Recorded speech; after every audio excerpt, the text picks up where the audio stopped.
xildhibaanada labada aqal saaxiibada ka yimid safar dheer soo galay ee maanta inay joogaan warqaato inay ka noqdaan amni ayagana si gaara ku mahadcelinaya.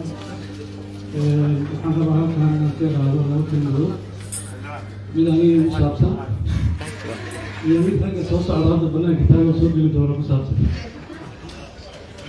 doorashooyinkii dalka ka dhacay kulley malinta aniga garaadkayga soo gaari karta waa doorashadii carto iyo wixii ka dambeeyey. tii carta un baanan joogin, intii kale waa dhex taagnaa, hadda sidaan ku dhex taagnaaba. laakiin mar aniga iyo codeynaya tana igu horeysa. marka tan waxaan ka arkay arkaan rabaa inaan u sheego qolooyin kaloo soo socda. marka ninka xoola dhaqanaya waxaa la yidhi sheekhu intuu ii duceen. markuu u duceeyey wuxuu yidhi xoolaha ku barakoobi doona, abaarta waa ka baxaysaa. marka ninkii intuusan abaarta ka bixin baa calool xanuun badanaa ku dhacay, aad buu u shumay. shubankii kabacdi baa xoolihii u barakoobay marka. marka nin baa u yimid oo wuxuu yidhi nin sheekhan ka ducaystaan rabaaye sheekh hebel baan u socdaa. warkaas shubanaa ka horreeya hawtigii.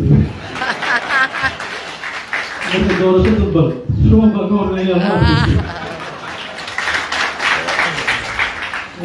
intaa markii laga soo tago waxaan ilaahay ka rajaynayaa in xildhibaannimadan ay noqoto mid si saxa u matasha dadka uu matalo ee kursigeedu yahay gabar 86.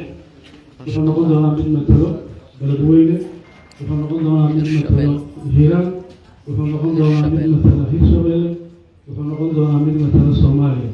intaasba waa loogu adeegi doonaa. ilaasha kaydi maxamed yariya taageer halkan. marka mar labaad iyo mar saddexaad inaan ka baran doonaa.